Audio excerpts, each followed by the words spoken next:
Pemirsa, jemaah haji dari berbagai penjuru dunia di kota Mekah berangsur-angsur diberangkatkan untuk puncak ibadah haji yaitu wukuf di Arafah.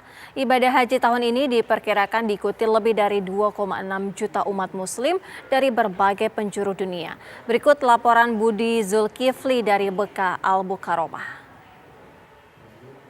Pemirsa, jutaan umat Islam dari berbagai penjuru dunia sudah berkumpul di kota Mekah untuk bersiap melaksanakan puncak ibadah haji yaitu wukuf di Arafah. Pemerintah Arab Saudi menyebutkan bahwa musim haji tahun ini jumlah jemaah yang masuk ke kota Mekah sampai hari ini diperkirakan mencapai sekitar 2,6 juta jemaah yang datang dari ratusan negara muslim di berbagai belahan dunia. Saat ini, untuk mengamankan prosesi ibadah haji di Mekah ini, pemerintah Arab Saudi memperketat sejumlah pengawasan seperti pemeriksaan visa dan lain-lain.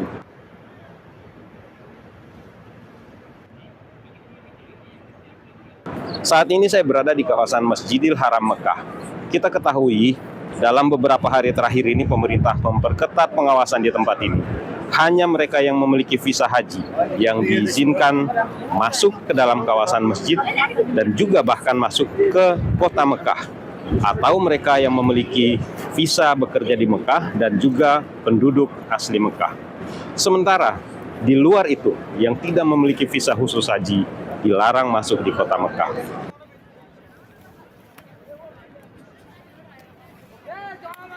Jemaah Indonesia mulai dari tanggal 26 hingga 27 Juni sudah berangsur-angsur bergerak menuju ke Arafah untuk mempersiapkan diri melaksanakan wukuf. Kita berdoa jemaah kita yang 30%-nya adalah merupakan jemaah lansia bisa selalu dalam kondisi sehat walafiat, bisa melaksanakan seluruh prosesi ibadah haji dengan lengkap, dengan kondisi yang sehat, sehingga bisa menjadi haji yang mabrur. Dari Makkah Al-Mukarramah, Budi Zulkifli, TV One mengabarkan. Lalu apa makna dari rangkaian ibadah haji? Kita akan tanyakan langsung kepada Syekh Ahmad Al-Misri yang saat ini sudah bergabung di studio bersama saya. Assalamualaikum Syekh. Waalaikumsalam. Sehat ya Syekh? Alhamdulillah. Alhamdulillah. Syekh, kalau kita berbicara mengenai makna wukuf sendiri sebenarnya apa Syekh? Ya, bismillahirrahmanirrahim. Alhamdulillah, wassalatu wassalamu ala rasulillah wa alihi wa sahbihi wa man wala. Pemirsa TV One dimanapun berada, mudah-mudahan senantiasa diberikan kesehatan oleh Allah SWT dan mudah-mudahan kita termasuk mereka yang dipanggil tahun depan untuk melaksanakan ibadah haji, dan kita doakan saudara kita, keluarga kita, seluruh kaum muslimin muslimat dimanapun berada, mereka yang berangkat tahun ini haji, berangkat dengan selamat, pulang dengan selamat dan membawa haji yang mabrur, dan insya Allah membawa akhlak yang lebih bagus, ibadah yang lebih semangat lagi insya Allah. Kalau untuk wukuf di Arafah ini adalah hari atau tanggal 9 Dzulhijjah. Mulai dari jamaah berbondong-bondong jalan dari Mina menuju ke kawasan Arafah sesudah terbitnya matahari. Mereka berdiri di situ, mereka bermunajat, mereka berdoa. Dari sehabis terbit matahari sampai terbenamnya matahari, mereka berada di kawasan Arafah. Mereka akan melaksanakan sholat zuhur dan asar di jamaah takdim, dan akan disampaikan khutbah oleh yang ditugaskan oleh pemerintah otoritas Saudi pada hari ini untuk menyampaikan khutbah Arafah. Biasa kan mufti Saudi atau yang diwakilkan atau ditugaskan oleh otoritas Saudi. Sampai mereka sampai terbenamnya matahari, kemudian mereka akan menuju ke Muzdalifah. Muzdalifah mereka akan melaksanakan sholat maghrib dan isya di kawasan Muzdalifah. Hikmah kenapa mereka berada di Arafah itu mengingatkan kita, gambarannya adalah ketika berada di padang mahsyar. Ketika manusia semua berkumpul, semua berada di satu wilayah, pakaiannya tidak ada yang mewah, semua pakaiannya sama, dengan harapan yang sama, dengan doa yang sama, mereka berharap diampuni, dimaafkan, dibebaskan dari api neraka jahanam. Inilah makna yang difahami oleh para ulama daripada wukuf di Arafah. Karena ada ibadah-ibadah yang kita kerjakan yang dilakukan untuk ta'abbud, dilakukan beribadah. Tidak digambarkan oleh Allah SWT atau Nabi di dalam hadisnya atau Allah dalam Al-Quran. Hikmah daripada ibadah ini apa? Kalau kita orang beriman, sami'na wa ata'na, kami dengar, kami taat. Kalau begitu kan ada hal-hal yang seharusnya dilakukan dan tidak dilakukan. Untuk sikap di saat ibadah wukuf sendiri apa, Syekh? Yang sangat dianjurkan pada hari Arafah itu adalah bagi jamaah haji yang berada di wukuf di Arafah, mereka dianjurkan tidak berpuasa. Biar mereka punya tenaga untuk bisa beribadah di hari tersebut. Kemudian yang kedua itu hari raya bagi mereka yang ada di wukuf di Arafah. Kemudian bagi mereka yang di luar Arafah, yang ru'yahnya sama dengan pemerintah Saudi, yang mereka Arafahnya sama atau tanggal 9-nya sama, mereka itu berpuasa, dianjurkan berpuasa karena dalam Sahih Muslim, puasa hari Arafah itu mengampuni 2 tahun, setahunnya lalu dan setahunnya akan datang. Kemudian pada hari Arafah itu Allah sempurnakan agama kita, dan jamaah yang berada di kawasan Arafah dianjurkan jangan memikirkan orang lain, jangan mempeduli dengan manusia. Sekarang berhubung dengan Allah, kita harus terhubung dengan Allah SWT. Lupakan semua makhluk-makhluk yang lain, yang kanan maupun yang kiri, yang lagi ngobrol, yang lagi ngoceh, yang lagi marah, yang lagi makan, yang lagi minum. Sekarang kita fokus karena pada hari itu Allah membebaskan banyak hamba-hamba dari api neraka Jahannam, dan tidak ada hari Allah membebaskan hamba dari api neraka Jahannam kecuali di hari Arafah. Bahkan Allah membanggakan penghuni langit dengan mereka yang ada di kawasan Arafah. Allah bangga, nih lihat, hamba-hambaku datang dari seluruh penjuru dunia, mereka berharap surga dan berdoa agar dihindari dari neraka. Padahal mereka nggak pernah lihat surga, mereka tidak pernah melihat neraka juga. Maka dianjurkan di sana berbanyak ibadah, dan khusus doa paling dianjurkan, la ilaha illallah wahdahu la syarikalah, lahul mulku wa lahul hamdu yuhyi wa ala kulli syai'in qadir. Sangat dianjurkan di hari Arafah, dan menyibukkan diri dengan zikir, baca Quran, istighfar dan lain sebagainya. Kalau untuk biasanya, Syekh, kan ada khutbah di saat ibadah wukuf gitu. Biasanya kalau yang sudah-sudah gitu ibadah khutbahnya itu apa yang disampaikan? Nah, Nabi SAW menyampaikan khutbah Arafah ini yang kita bilang ketika Hajjatul Wada'. Hajjatul Wada' itu adalah haji perpisahan Nabi. Karena Nabi haji cuma 1 kali, tahun ke-10 Hijriah. Nah, Nabi SAW haji cuma 1 kali, dan Nabi SAW ketika berada di kawasan Arafah, beliau menyampaikan khutbah. Disebut khutbatul wada', khutbah ketika haji perpisahan.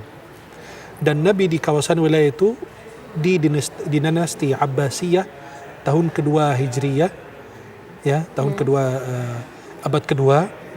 Mereka ini membangun masjid yang kita sekarang kenal Masjid Namirah. Di situ Nabi SAW berdiri menyampaikan khutbah Arafah. Dan uniknya masjid ini masjid yang dibuka setahun sekali. Terus yang kedua, masjid itu wilayahnya unik. Sebagiannya di Arafah, sebagian di luar Arafah. Maka tidak ada yang sholat di masjid itu kecuali setahun sekali, pada hari Arafah tanggal 9 Dzulhijjah. Jadi memang khusus ketika haji, ibadah iya, Arafah. khususnya di Arafah doang. Khususnya dibuka karena kan beda jauh dengan kawasan atau pemukiman warga. Iya. Jadi di tempat-tempat Masyaril Haram dan kawasan yang lain. Jadi di situ hanya dibuka setahun sekali. Ketika mereka sholat zuhur dan asar.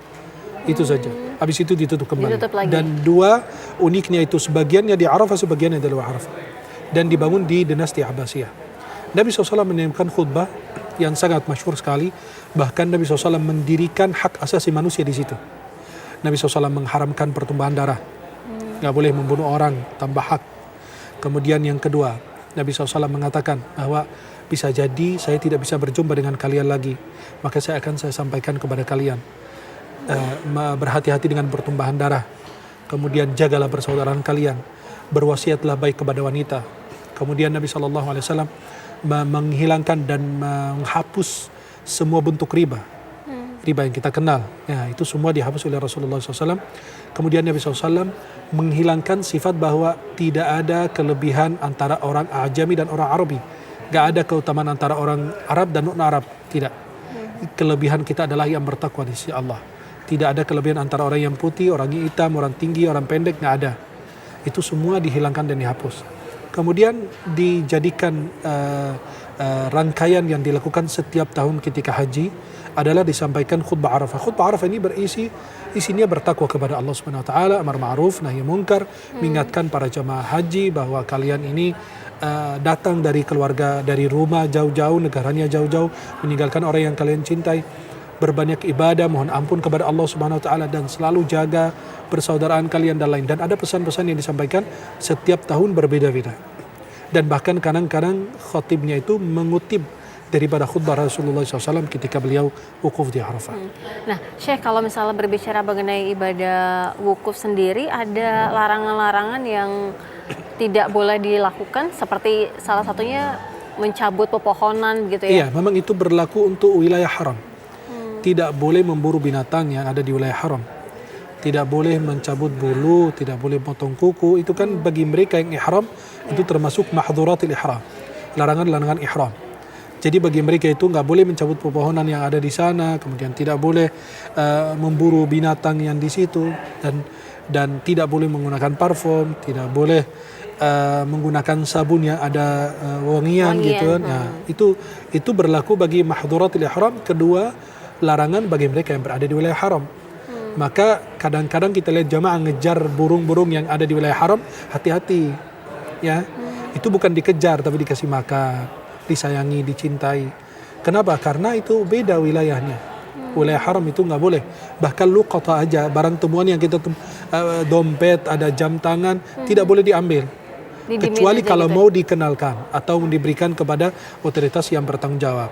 Di wilayah-wilayah yang ada di Masjidil Haram, mereka akan, setiap orang kehilangan barang-barang tersebut akan menemukannya di wilayah-wilayah tersebut. Apakah itu artinya balik lagi tadi makna yang disampaikan Rasulullah SAW mengenai tidak ada pertumpahan darah, sehingga tidak ada larangan dilarang mencabut pohonan dan lain sebagainya, artinya harus tetap dalam keadaan suci, begitu Syekh? Betul, memang itulah Islam, begitu agama mulia dan menganjurkan kita berbuat baik kepada segala sesuatu. Karena pohon ini akan digunakan untuk berteduh. Iya. Untuk orang bisa dalam perjalanan berteduh atau dinikmati buah-buahannya. Apalagi cuaca panas terik begitu ya Syekh? Panasnya luar biasa, apalagi kan sekarang di Timur Tengah kan lagi musim panas. Iya. Jadi ya daripada kita berbuat baik, ya malah kita berbuat jahat. Daripada kita dapat pahala, malah kita dapat dosa. Maka saya bilang ketika berada di wilayah Arafah atau di tanah haram, jangan fokus kepada manusia, fokus kepada Allah saja. Ketika kita masuk ke dalam masjid, kita masuk ke dalam masjid artinya rumah Allah. Kita jadi tamu Allah.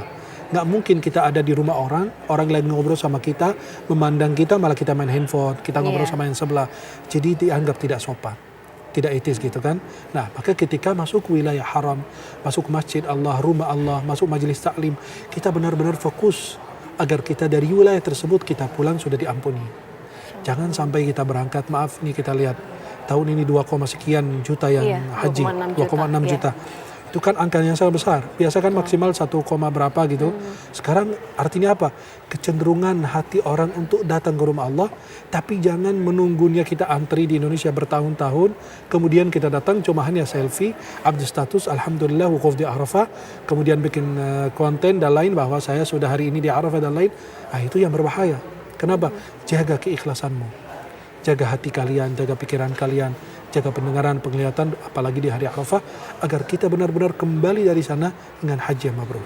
Ya, tadi Syekh berbicara mengenai fokus saja terhadap diri sendiri dan juga terhadap Allah begitu ya.